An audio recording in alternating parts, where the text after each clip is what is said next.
Guitar geeks like you and I always want to become better. We want to experience progress day in and day out on our guitar journey. We want to have more fun. We want that progress. We also want to connect with like-minded guitar geeks. And I think there's one genre of music that can do all three of those things. And if you guessed the blues, you're absolutely correct. It is the blues. The blues as a genre is incredible in and of its own right, but it can also be extrapolated into our guitar journey and inform even other genres of music that we're studying. And I've cited 3 different areas that the blues can help your guitar journey grow within. I think I said that right. Anyways, let's dig right in. The first area that the blues can help you learn is song form, okay? And I'm specifically gonna cite the 12-bar blues song form. So often, when we're learning a new song, this could be any song. I'm talking country songs, pop songs, even, hip-hop songs if you go down that road. But so often, the 12-bar blues pops up beyond just the barrier of the blues. In fact, if you're thinking, Tone, I think you're correct, but I'm not entirely sure, I'll even have you know that the Batman theme song is a 12-bar blues. Yes, our favorite Batman show. You know, the old school one with Batman and Robin, those guys. That show, the intro, is a 12-bar blues. You can go ahead and count along with it. In fact, it's the same riff repeated, and you can hear the chord changes, and you can actually count the 12-bar blues. I challenge you to do that. In fact, that first riff goes for 4 times. Then the second riff, which sounds the same but a little higher in pitch, goes for 2 more times, which is a total of 6 bars. Back to that first riff for 2 more bars, brings us to 8. The final 4 bars, we go to the 5 chord, the 4 chord, and then 2 more on that home 1 chord. So it is indeed a 12-bar blues, and kind of stunning. When I was doing research on this episode, I thought to myself, it really is a 12-bar blues. So I challenge you to find other 12-bar blues that aren't in the blues genre. The second way the blues genre can influence your guitar journey beyond the blues is your understanding and relationship with rhythm and timing. I think the blues is the best experimentation ground for you to introduce licks or riffs into your playing. How often when you're strumming a chord do you want to go into a riff or a lick but you're kind of scared because it might mess up your timing? The blues provides this nice cushy blanket to do that very thing. In fact, we're going to look at an exercise, a 12-bar blues here from the upcoming 5-day blues challenge that I'm going to give you a little bit more details on later. But this very riff is a blues riff that actually is repeated for an entire 12-bar blues. So you get this sense of timing with it, and also you get an understanding of, okay, this riff lasts for 2 measures, and then we do that again, and then it goes to the next chord. It's the same riff, just moved to a different location. Here's an example. We'll go ahead and take a look at that 12-bar blues riff right now, and you'll be able to see that the riff starts in the middle of the neck, and then when it moves to the 4 chord, it actually goes up towards the body, and that's coming up right here in just a moment here. There you go, so you're at the 4 chord. Same exact riff, just moved to a different location. Then it goes back to the middle of the neck, and then for the 5 chord, it actually hits down by the nut. For the 4 chord, we go back towards the body, and then it ends up in the middle of the guitar neck. Now, the important thing is not necessarily the riff, but the time that it takes up. Once you understand the time that it takes up, it gives you this wonderful view, this wonderful lens to view all of music through. As long as you know the riff, how much time it takes up, you can start to add it to your playing with confidence that it's actually gonna work. And I think the best testing grounds for that are indeed the blues. And then the last thing that the blues can teach you that really informs your entire guitar journey is how to improvise. So often the word improvisation is this scary word, this guitar solo word where people say it and you're like, oh, I don't know how to do that. Or you look at a guitarist that you admire. In fact, we're gonna be looking at 5 guitarists that I admire here later in the episode, but we'll get to that. So often you look at a guitar hero of yours and you think, God, how do they improvise just off the cuff like that? Seemingly just comes from the top of their head and just out of nowhere. Well, they've practiced it. And one of the best ways for you to practice soloing, for you to practice improvisation is with the blues. If you take a 12-bar blues backing track, pair that with a minor pentatonic scale in the same exact key, it provides this wonderful, again, experimentation ground for you to try out new ideas. And I have a little bit of a story that I want to share with you. This last holiday, I was at Whitney's parents' house, and her dad and I sat down to play guitar. Now, we haven't done this, save for maybe one other time.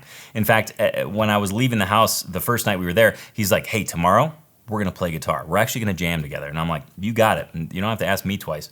So we sat down to jam. 2.5 hours go by. Now, mind you, we got out of cooking duty and dish duty, which is great. So just a side benefit of playing guitar at the holidays. But we sat down and played a 12-bar blues, the same 12-bar blues for roughly 2.5 hours. Now you might think, gosh, that sounds kind of mind-numbing. It totally wasn't, because we were trading off solos. We were both trying new things. We were both trying things we weren't necessarily comfortable with, but because the 12-bar blues is so forgiving, we were able to try the stuff out, have a blast, and it really it created some new ideas for, I think, both of us. So improvisation is one of those sneaky ways that the blues can really help your guitar journey as a whole. So just in a quick recap, the way the blues can help your guitar journey is, number one, it informs you about song form, how a song is actually constructed, and the 12-bar blues is a great example. Number two, it informs and helps your relationship with rhythm and timing. And number three, it teaches you how to improvise, because it's the most forgiving atmosphere to improvise and solo within. Now, those are only three aspects in which the blues can help you. And I know I've probably left some out, or maybe you've experienced a benefit that I didn't even list. Please, in the comments below, let me know, because I'd love to hear from you and how the blues helped you on your guitar journey.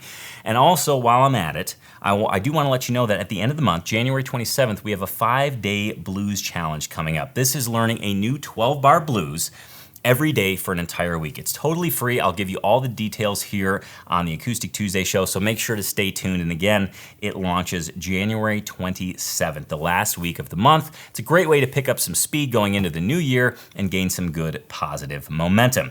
All right, coming up on today's Acoustic Tuesday show, you've already learned how the blues can help you in your guitar journey. We're also going to look at 5 iconic electric blues guitar players that were caught red-handed playing acoustic guitar. There's some footage here that you absolutely have to see. It's stuff that I was just amazed that I found. And then lastly, we're gonna look at an artist whose art can grace your guitar den's walls. It's actually really cool stuff, all focused on the blues. That's what today's episode is all about, and that's all coming up right after this. I'm Tony Policastro, and this is the Acoustic Tuesday Show. Guitar geeks, unite.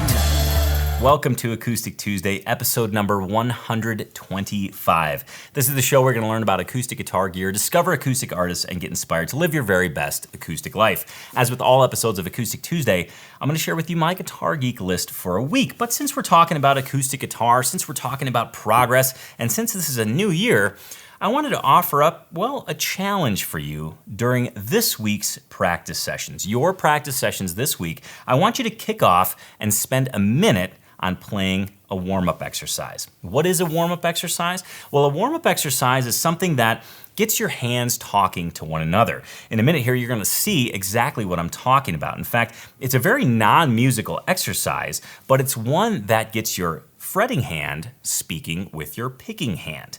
And this is something that I want you to do to kick off your guitar practice sessions with. Why? Because it gets you comfortable with the guitar again, right? For the day. It's the first encounter with the guitar, unless you sleep with your guitar. That's a whole nother story. But what it allows you to do is get confidence and get this kind of nice feeling of the guitar under your fingers again for the day, so that when you go on further in your practice session and work on your intention, things will go a little bit smoother, a little bit easier. Your fingers will be warmed up. So a warm-up exercise has so many different benefits, and here's an example. This is one that I like to do that gets my picking hand kind of primed for the day, gets it nice and accurate, and gets my fretting hand kind of a little bit more agile, a little bit more nimble. And what you'll notice when you start integrating this into your practice habit is that your fingers do the things you want them to. The stretches come a little bit easier, your fingers move a little bit quicker, you have a little bit more finger strength, and your pick, or fingers if you're a finger picker, become more accurate because you're developing that muscle memory at the beginning of every single practice session. So go ahead and give that a try when you sit down to practice today, tomorrow. Try it for a full week and see if you reap the benefits, because I'm pretty sure you will. Now, moving right along, I want to ask you a Guitar Geek trivia question. Now, This Guitar Geek trivia question is one that focuses on my favorite artist of all time. So without further ado, here is your Guitar Geek trivia question. Now, again, this artist is my favorite and is one that really got me into the guitar in the first place. So here's the question. How much did Johnny Winter get paid for his August 1969 performance at the Woodstock Festival? And you might not realize he played at Woodstock, but he indeed did play at Woodstock. Did he get paid A, $500, B, $1,200, C, $2,250, or D, $3,750? Go ahead and ponder that question, and at the end of the show, I'll be sure to give you the answer. And if you're not familiar with Johnny Winter, don't worry, because, well, I have a feeling he'll pop up a little bit later in today's show, among some other pretty iconic blues players. In fact, if you like the blues, today's show is right up your alley, because we're about to look at 5 iconic electric blues guitar players that were caught red-handed playing an acoustic guitar. Now, this list was really tough for me to make because I had to whittle down a list of amazing guitar players to ones that were, first, most known for their electric guitar playing, and then second, I had to find footage of them actually playing an acoustic guitar. So it was a tough list to make. I had to make some cuts, and I'm a little, well, I think I whittled it down to a nice list, but you can be the judge. Let's dig right in. Coming in at number 5. Now, this is a guitarist that I was first exposed to when I saw him in a documentary. The guitarist is Buddy Guy, and you might be thinking, Tone, you lived in Chicago. Buddy Guy's Legends was just right there in the south side of the loop. Yes, it's true. I've been to Buddy Guy's Legends. It's an amazing place, but I first heard of Buddy Guy when I watched the documentary Festival Express. This was a documentary about the Grateful Dead, the band, Janis Joplin, Buddy Guy. I think that's everybody. They toured through Canada on a train. And the documentary was just assembled of all this footage. It was kind of like being a fly on the wall in the train. Unreal. But anyways, the Buddy Guy performance just floored me, and I thought, this guy is the electric guitar. He is the electric blues. And then I saw this clip of him playing Hoochie Coochie Man on a Martin acoustic guitar, and I thought, holy smokes, I caught you red-handed, Buddy Guy. Here it is. You're gonna make pretty women go and jump and shout, and the world gonna know what's it all about, 'cause you know I'm here. Little girl, I know you know I'm here.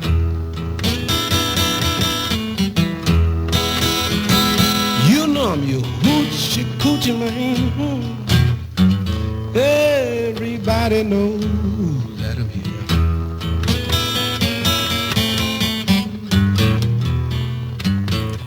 Now, I'm pretty sure that's a Martin D18, but I'm not entirely sure. It's like a little grainy, so I can't quite see the brand on the headstock, but my sources tell me it's likely a Martin D18. Now, speaking of Martin, Buddy Guy actually has a signature Martin guitar covered in polka dots. Imagine that. An electric guitar player with an acoustic guitar. That's a signature model. So darn cool. Anyways, moving right along to our number 4, iconic electric guitar player that was caught playing acoustic blues. And this is none other than B.B. King. Yes, B.B. King. The man that is just most associated with these breathtaking, space-filled solos, these bends that just pull at your heartstrings, and this confidence with the electric guitar that just is unshakable. I think of electric blues and I think of, well, quite honestly, I think of B.B. King. I think of Lucille, that iconic electric guitar that he owns. But B.B. King actually played acoustic guitar as well. In fact, this was one that I really went out on a limb for because I wasn't quite sure. But I found this footage. This was from an interview, I think it was in the 70s, maybe the late 70s, of him playing an acoustic guitar and talking about the blues. Here it is.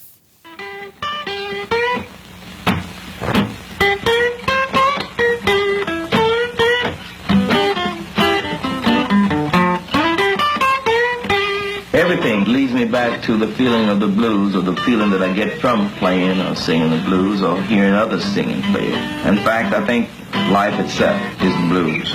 The earliest sounds of blues that I can remember was Walt in the fields while people would be picking cotton or chopping cotton or something. Usually one guy would be plowing by himself, or maybe one guy would take his hoe and chop way out in front of everybody else. And usually you would hear this guy sing. Oh, I wake up in the morning. How cool is it we have this iconic blues player who is known for his electric blues on an iconic guitar, Lucille, playing an iconic acoustic guitar, a Gibson J45.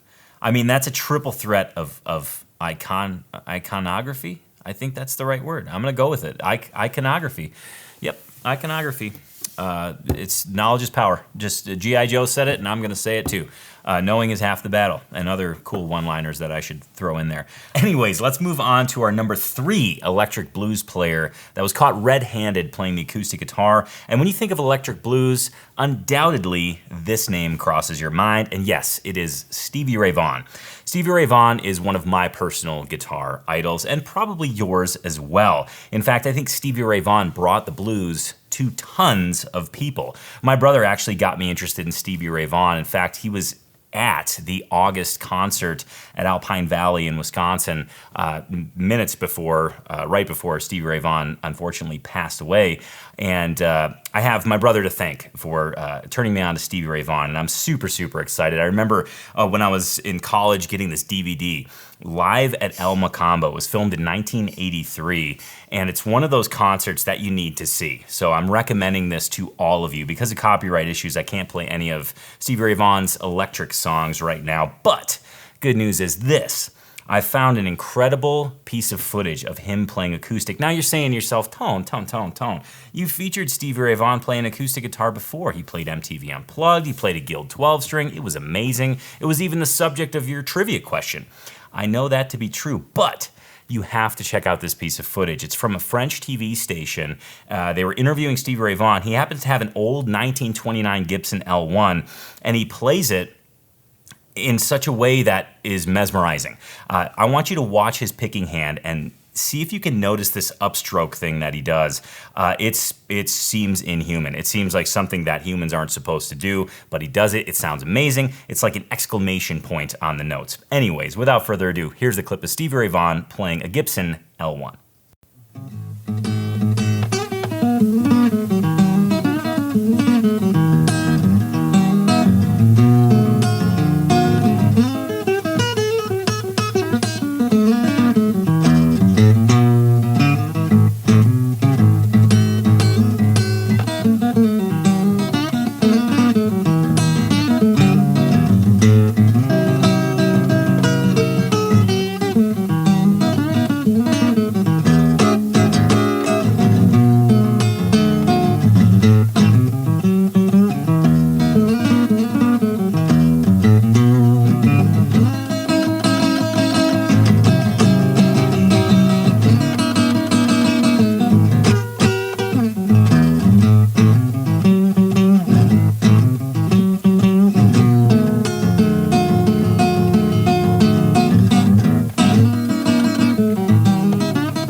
What an awesome clip to watch, and I hope you saw what I was talking about with his picking hand. He does this like upwards rake that seems to add an exclamation point to whatever he's playing, and it's like I tried to do it and I just don't have that control on the upstroke. On the downstroke, that's a different thing, but he's doing it on the upstroke, and I think it's kind of one of those quite possibly signature things, and it's so cool to see him do it on an acoustic. And one more thing before I move to our next player, you know, seeing Stevie Ray Vaughan play that guitar and seeing the posture that he exhibits, to me, that when I think of blues, that's what I think of. He's holding the guitar, his head's down, the hat's over him, and it just reads as cool. So that's all I wanted to say about that. Now, interesting series of events here. So we looked at B.B. King. We saw Stevie Ray Vaughan playing with B.B. King. Then we moved to Stevie Ray Vaughan. Now this next guitarist, number 2 on our list, was a huge influence to Stevie Ray Vaughan. And if you guessed it was Jimi Hendrix, you're correct. And that is our number 2 electric blues player caught playing the acoustic guitar. Jimi Hendrix, I don't know if I even have to describe his electric playing. As a guitar geek, you probably heard it at one point in time. You got Voodoo Child, you've got Foxy Lady, you've got his infamous rendition of the Star Spangled Banner the morning of Woodstock. I think it was Sunday morning or Saturday morning. It was one of the mornings. I'm sure the people that were at the festival don't remember either. But anyways, he was caught playing acoustic guitar as well. In fact, there's a documentary out where Jimi Hendrix is playing an acoustic guitar, and it is just a glorious sight. To see somebody that you associate with the electric guitar playing an acoustic is one of these intimate moments that is so cool. This picture here you're looking at is him playing a Gibson. I think it's actually an L1 also, similar to the one Stevie Ray Vaughan was playing, but he's playing it at a house party, and of course he's rocking the cool hat, as he normally did. But this documentary that I'm talking about, this picture is actually taken from it. He's playing a 12-string. He's playing the song Hear My Train A-Comin', and it's just mesmerizing. I remember first watching it and thinking, wow, this is one of my electric guitar idols playing the acoustic guitar and doing so in a way that is jaw-dropping. I mean, you watch him play this. First of all, I think it's a Gibson 12-string. I might be wrong. I was just looking at the headstock shape and I was thinking, maybe it's not a Gibson. I'm not entirely sure. But anyways, when you watch this footage of him playing Hear My Train A-Comin', we can't play it, unfortunately, because of copyright issues, but I encourage you to look it up on YouTube. Watch the footage, because the way that he plays, it's a great example of seeing somebody play the melody and singing along with it, and it being so incredibly effective. So if you visit acousticlife.tv/AT125, you'll be able to see the clip of him playing Hear My Train A-Comin', and I think you'll see exactly what I'm talking about. Seeing Jimi Hendrix play this is something that every guitar geek must do, especially if you're an acoustic guitar geek. Now, talk about full circle moments. Let's get to our number one electric blues guitar player that was caught playing the acoustic guitar. And I have to say, it's pretty cool, because this individual had not only played with Jimi Hendrix once, but twice. They didn't share the stage at Woodstock, but they were both booked at Woodstock, and they played a New York club. It was Jimi Hendrix, Jim Morrison, and our number one electric blues player, none other than Johnny Winter. Johnny Winter is the single electric player that is responsible for me getting into the blues, and part of me is infatuated with Johnny Winter. Number one, he played a Gibson Firebird, and I love the shape. I think it's an iconic guitar. Number two, his voice and his playing is just mesmerizing. You know it's Johnny Winter when you hear like 3 notes. He plays through a Music Man amp, cranked up to 10, the treble's blasted, he plays through a phaser, it sounds amazing. And the third reason, the guy wears elbow capes. There's no single performer in the world that sported elbow capes the way that Johnny Winter did. He's a guitar superhero in my mind, and I'm pretty sure he's probably one in your mind as well. And we most associate him with playing the electric guitar. However, I want to call your attention to an album cover. It was Johnny Winter's Progressive Blues Experiment, and in that album cover, he's looking at himself in the reflection of an old steel body National Resonator. And I thought to myself, man, it'd be so cool to find footage of Johnny Winter playing an old school National Resonator. Well, I did, and I'm happy to share it with you right now. So this is Johnny Winter. This was a documentary done, again, for another French TV station, I believe. And here he is in a living room playing an old National Tricone, playing the Catfish Blues. Without further ado, here's Johnny Winter. Johnny Winter. Oh, if I was a catfish,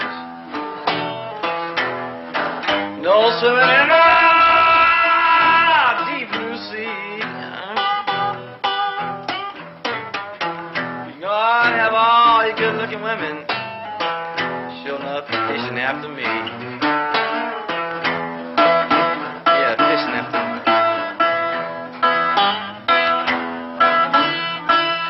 Long, ho!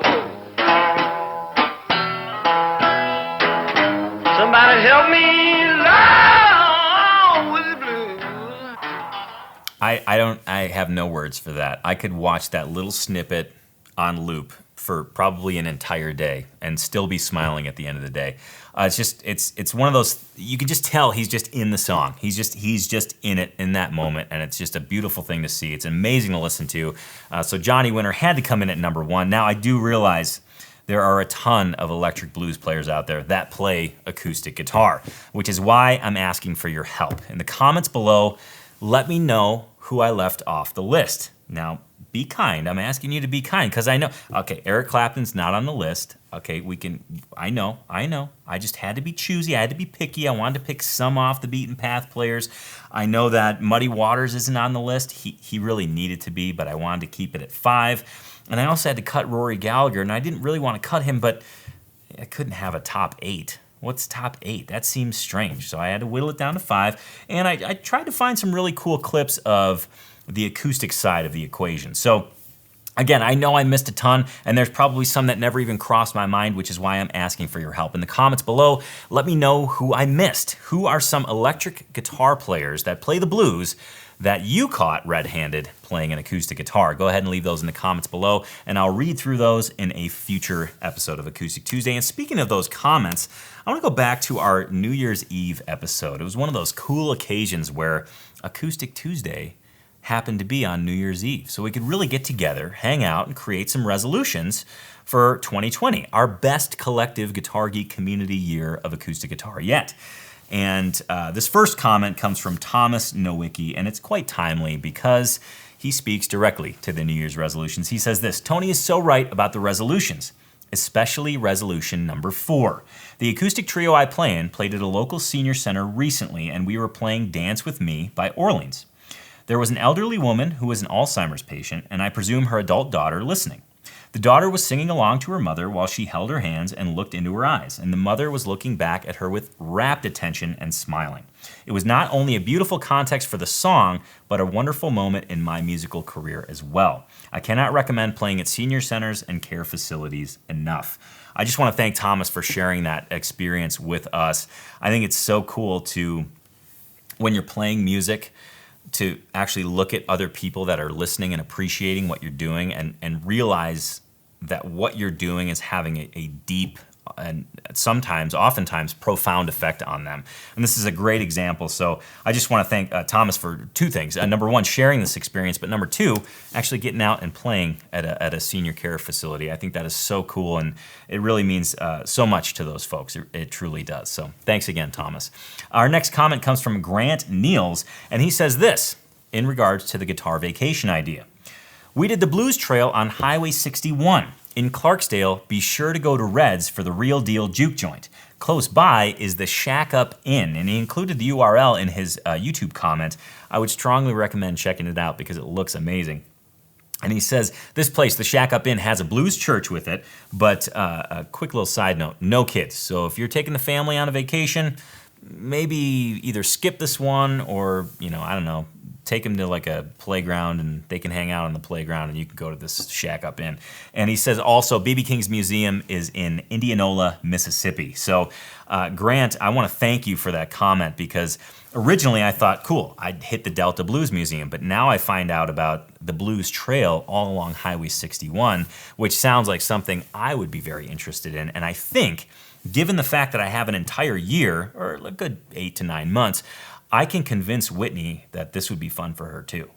And if you all have any suggestions about how I can convince Whitney or places to go along the way to make her interested in taking the Blues Trail with me, please leave those in the comments. I appreciate all of your help because a lot of you guitar geeks are in a similar spot as I, where you're trying to convince your spouse that it's a good idea, even though it's super guitar geeky, and you got to kind of ride that line. You've all provided me with wonderful recommendations, and I forever am indebted to you all.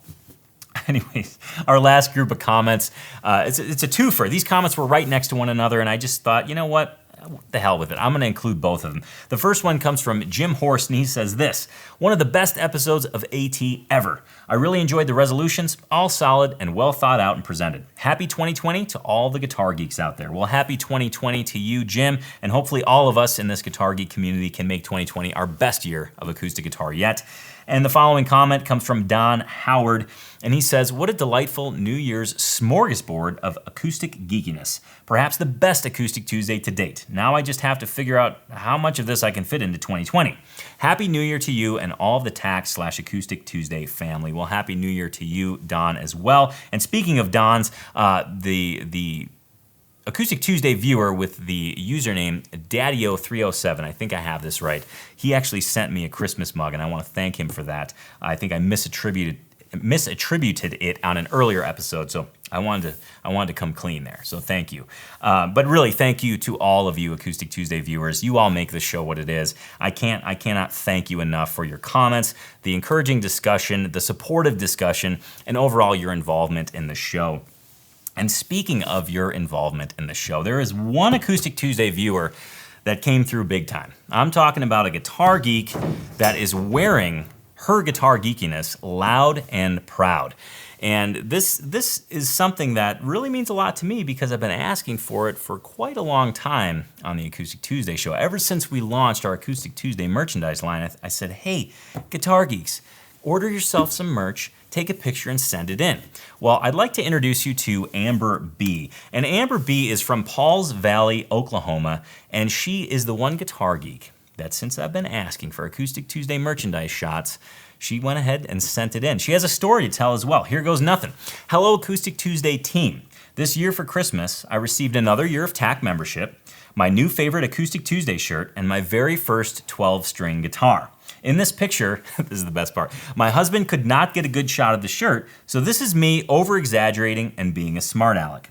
Happy New Year to you all, and Guitar Geeks Unite. Well, thank you so much, Amber, and I have to say, I totally resonate with the smart aleck comment because very often when I'm posing for a picture, somebody says, hey, could you be a little bit more animated? So I go over the top.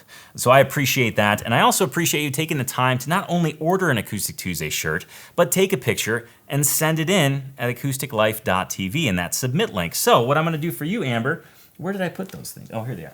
I'm going to send you 2 sets of Santa Cruz parabolic tension strings just because you are a guitar geek indeed, and you are waving that guitar geek flag, and you know what? You submitted a picture. So go ahead and email support@tonypolicastro.com, and we'll get you set up with those strings. We're just going to verify your mailing address so we can get those out to you. And I just want to thank you for watching the show and being a guitar geek. Congratulations on the new 12-string as well. And if you didn't catch those 3 steps to getting your picture shown on an Acoustic Tuesday episode, it's actually pretty darn easy. First things first, go to acoustictuesday.store. And I want you to pick out your favorite piece of Acoustic Tuesday merchandise. It could be a t-shirt, it could be an Acoustic Life hoodie, it could be any sort of the design, any sort of one of the designs that we have on there. I think I said that right, but I'm not entirely sure.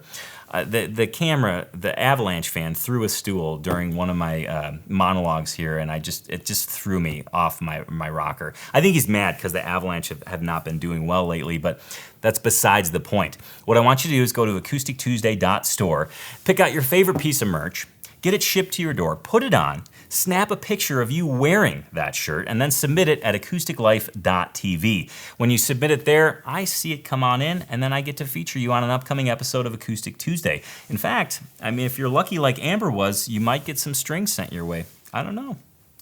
The verdict's still out if that's going to be a tradition or not. I don't know. I don't have enough pictures, so you got to send me those pictures, and then we'll see if it's a tradition. So I'm just going to leave it at that.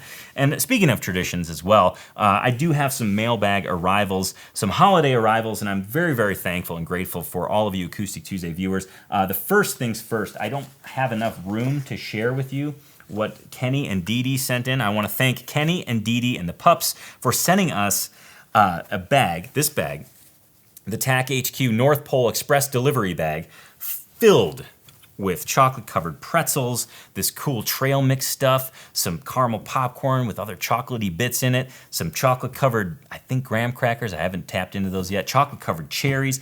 Let me just put it this way. The pretzels are gone. I opened it this morning. The pretzels are gone, and I'm not sorry about it. Nobody on the team got to enjoy the pretzels, but I did. So thank you, Kenny and Dee Dee.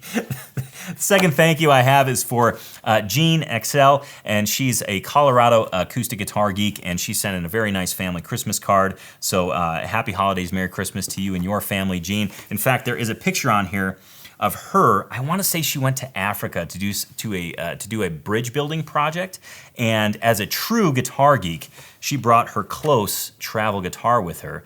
And that's not the only place that close travel guitar has seen. In fact, that close travel guitar has also been to Antarctica, I'm pretty sure. I want to say I want to say it's the South Pole or the North Pole.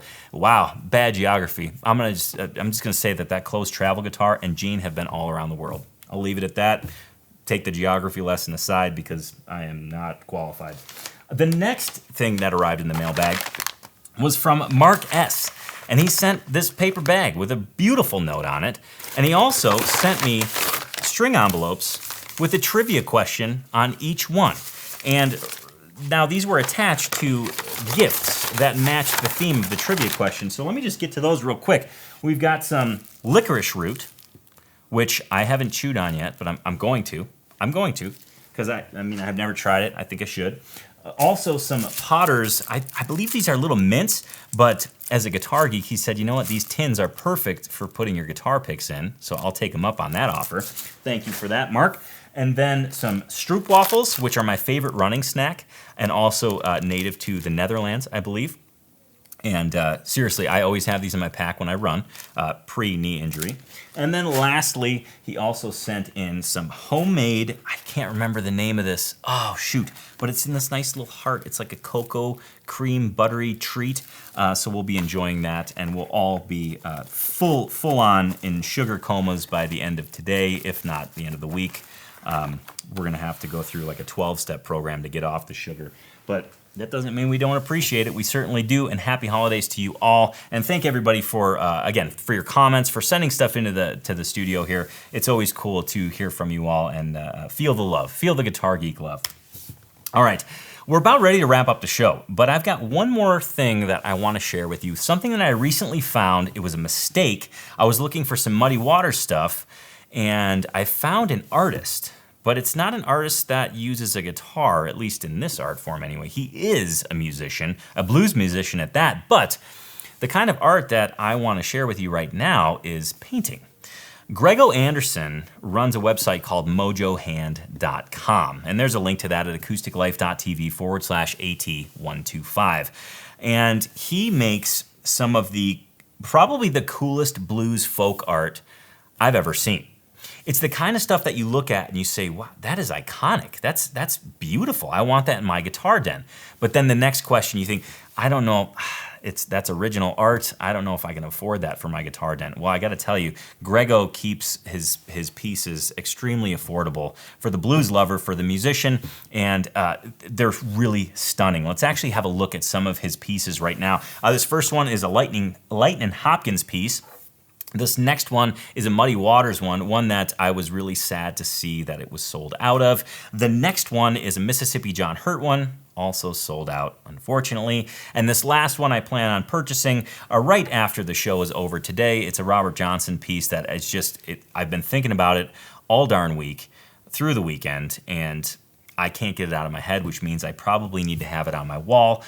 So you can check all those out at mojohand.com. Now, if you're thinking, guys, this is weird. I don't know who this Grego Anderson guy is. I'd love to put a face to the name. Well, don't worry. I did a little bit of Guitar Geek digging, and I found this, I want to say it was filmed probably in the 90s. It's a series called The Art of Living, and it's a little mini documentary on Grego Anderson, the artist behind these amazing portraits. So here it is. That's the way it works. The type of art I do is it's as much to kind of glorify the subject that I'm painting as it is to make someone else happy.